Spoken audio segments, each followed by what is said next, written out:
No vídeo de hoje, família, eu comento sobre essa valorização do preço do Bitcoin, mas pode acreditar, eu trago notícias ainda melhores que não refletem no preço diretamente, mas animam muito mais para uma possível bull run que está logo à frente. Além disso, eu trago também projetos promissores dentro do mercado das altcoins, entendendo que pode ser uma boa aposta nesse momento que ainda não é uma altcoin season, mas é interessante para os mais aventureiros já pesquisarem ali dentro do mercado das gemas das altcoins. Tudo isso e muito mais, logo após a vinheta eu te encontro já já. Bom, família, seja muito bem-vindo a mais um episódio aqui na Liga Cripto. Com você, Mário, é sempre um prazer. Já aproveita para se inscrever e ativar o sininho, caso você ainda não tenha o feito. Afinal, estamos prestes a começar aí mais um período próspero dentro do mercado cripto. E se eu fosse você, não perderia nenhum detalhe. Além disso, se você já conhece o nosso trabalho, já solta aquele like que ajuda a gente a espalhar esse vídeo YouTube afora. Então, família, em apenas 10 dias aproximadamente, o Bitcoin valorizou algo em torno de 26%.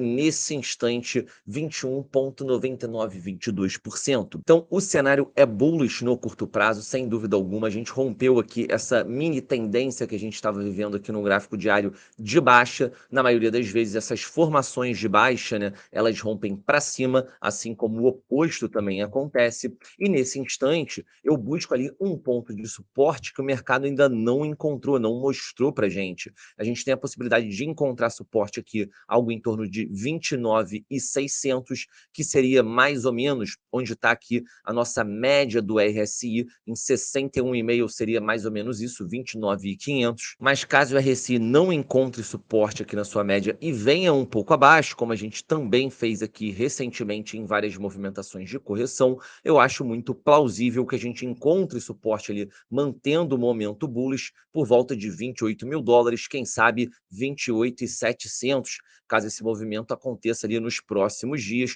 buscando um toque aqui nessa LTB que a gente rompeu com sucesso. Bom, família, dentro desse gráfico aqui de valuation, tá, do Bitcoin, que é quando eu costumo botar o preço do Bitcoin, né, o ativo Bitcoin, dividido ali sobre o supply de dólares no mundo, ou seja, a quantidade de dinheiro ali de dólares dentro do mundo de hoje. E a gente sabe que ao longo do tempo a gente está tendo um aumento nesse supply de dólares, né? Tanto que a gente teve aí inflação, que foi um dos problemas que assombrou a gente aí. Ainda acontece, mas assombrou de maneira mais forte nos últimos meses e anos. Então, quando a gente usa esse gráfico, ele leva isso em consideração, né? Basicamente, dentro dessa visão, a gente pode ver que o nosso preço hoje está muito próximo do que a gente tinha em comparação lá com dezembro de 2017, o topo do nosso penúltimo ciclo. Mas, Mário, aqui o Bitcoin estava algo em torno de 20 mil dólares e hoje ele está 30, tudo bem. O que isso quer dizer é que a quantidade de dólares no mundo aumentou numa escala que hoje você dizer que o Bitcoin vale 30 mil dólares é a mesma coisa que você dizer lá em 2017, final de 2017, início de 2018, que o Bitcoin valia 20 mil dólares. Porque, no final das contas, ele está se valorizando em relação a esse papel moeda, ao dólar. Por que isso é importante para a gente, família? Bom, basicamente, se a gente reparar, a gente está ultrapassando nesse instante, a gente ainda não fechou, lembrando que eu estou aqui no gráfico de 3 dias, eu já vou dar um zoom in, mas só para mostrar para vocês, a gente ultrapassa essa faixa de topo do nosso penúltimo ciclo, que também é uma faixa aqui de confluência em termos desse valuation do momento da nossa correção lá no meio de 2021. Então, na minha opinião, se a gente conseguir passar acima dessa faixa e encontrar suporte aqui nesses níveis acima, é basicamente ali bater o martelo para dizer que a gente vive ali sim uma saída do inverno, a gente busca agora o nosso verão caloroso e sem dúvidas fica muito mais perto da nossa próxima bull run. Como eu disse, fora as linhas gráficas, eu também ainda trago notícias animadoras. Essa aqui, por exemplo, que mostra o Ki Yong-ju, mostra no seu tweet que essa recente alta do preço do Bitcoin, ele chegando a bater na época 28.300, tá? Não foi um short squeeze. A gente teve aqui entre o dia 5 e o dia 12 de junho, provavelmente aqui no dia 9 e 10 de junho, um short squeeze, é verdade, essa linha roxa aqui mostra pra gente isso, só que agora nessa última alta, nesse rally em que o Bitcoin sai ali abaixo de 27, busca rapidamente 28 e está agora em 30, não foi relacionado com o short squeeze. E se isso não foi uma liquidação de short, certamente foram grandes compras, ou seja, cada vez mais um aumento da demanda pelo Bitcoin. Como se isso não fosse bom o suficiente, uma demanda crescente, a gente também tem uma oferta decrescente. Historicamente, como a gente pode ver aqui, essas linhas cinzas na nossa tela, nesse tweet, mostram os halvings do Bitcoin. Então, depois que o Bitcoin atinge aqui as suas máximas históricas, normalmente a gente tem um aumento ali no supply, né? A gente sai aí dessa tendência de baixa, digamos assim, que a gente tem um despejo de Bitcoins.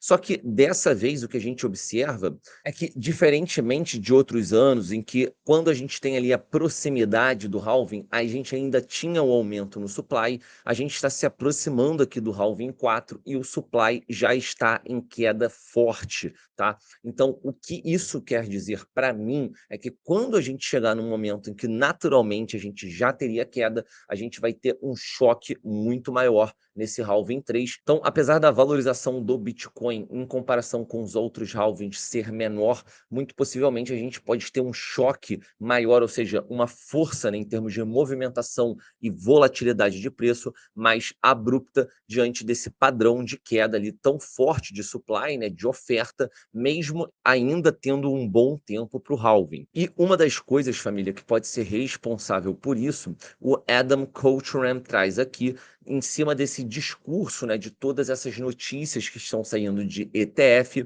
Então ele fala que, globalmente, 60 trilhões são colocados em pensões, né, em fundos de pensões, e 250 trilhões Private Retirement Savings, que são pensões privadas, né, são fundos privados ali de aposentadoria. Os fundos normalmente botam algo em torno de 3% ali da sua reserva em ouro e 20% em assets alternativos. Se apenas 0,5% de 23% for para cripto, isso seria responsável para 15 vezes o mercado. 15 vezes o mercado, sendo bonzinho e desconsiderando aqui basicamente 200 bilhões de dólares, a gente teria aí pelo menos 15 trilhões. E só com isso vocês têm ideia do quão significativo isso seria. Então, família, antes de virar aqui a página, só fazendo aqui o nosso chabazinho, todos os nossos benefícios da Liga Cripto estão no nosso Linktree. Aproveita, é um link que está aqui embaixo na descrição desse vídeo. Você tem lá o plano B, o nosso link para Bybit e também o clube de membros reformulado. Família, o mercado cripto como um todo, excluindo o market cap do Bitcoin e do Ethereum, na minha opinião, começa a se aquecer. A gente pode ver que nesse instante aqui no gráfico semanal,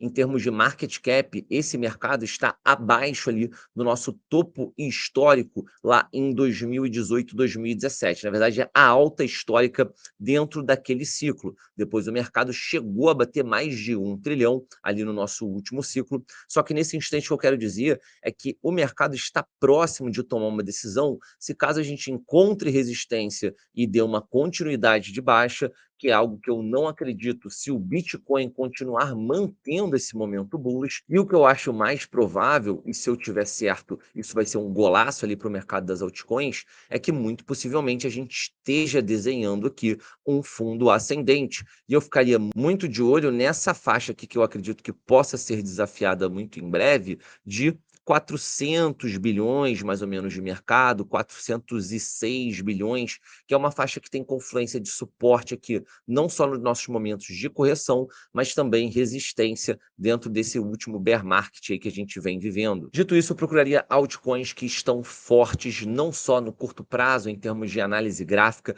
mas também em comparação com o par Bitcoin, porque agora ainda é um momento em que o Bitcoin tem uma maior resiliência em tempo de quedas e, mesmo assim, tem uma boa chance de valorização, apesar de não valorizar tão bem quanto as altcoins que estão recuperando também, é bom lembrar, boa parte do market cap que perderam nessas últimas quedas. Então, por exemplo, a Zilliqa, que é uma blockchain, né, um pouco menos conhecida aí que outras mais famosas, mas que eu até curto o projeto, a gente pode dizer ali que é um tipo de Ethereum genérico, tá? Como é a Elrond também, tá? Esse mercado de blockchains é extremamente competitivo e eu acho que isso ainda vai aumentar nesse ciclo, mas independente ali do seu propósito, enfim, das suas características, olhando aqui a gente pode perceber que a Zilliqa hoje ela vem abaixo aqui de uma linha de tendência que apresentou suportes importantes para a gente, até nessa fase aqui que a gente vem brevemente abaixo, encontra suporte mais uma vez, e agora a Zilliqa perde valor, não em termos de preço ali, mas em comparação com o par Bitcoin. Então, desde março de 2022 ali, claramente, desde essa última,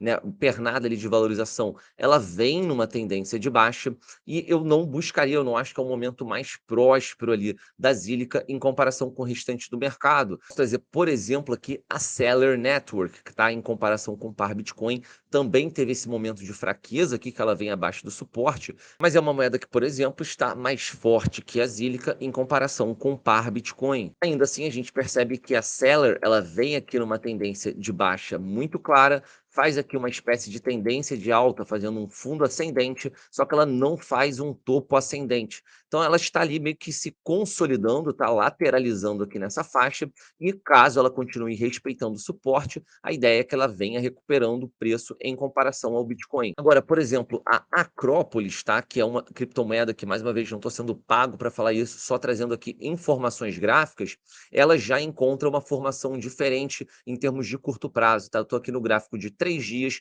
ela fez aqui um topo ascendente em comparação a esse último topo, e agora, muito possivelmente, pode fazer um fundo ascendente, a gente tem que esperar essa confirmação, mas é o momento que a gente tem aqui nessas 3 médias, tá? A média de 9 passando acima não só da média de 21, como também da média de 52, e a gente também tem aqui um cruzamento da média de 21 passando pela média de 52. Deixa eu só dar um zoom in aqui. Olha aí. Então, se isso se mantiver em termos de estrutura, a gente pode encontrar suporte aqui nessas médias, e aí a Acrópolis teria que desafiar, então, esse último topo, ultrapassando, a gente dar continuidade a esse movimento de alta. Bom, família, existe um mundo, tá, em que a Acrópolis ela pode continuar ganhando valor em relação ao Bitcoin, caso ele corrija e ela corrija menos. Isso também faria com que ela continuaria essa tendência de alta.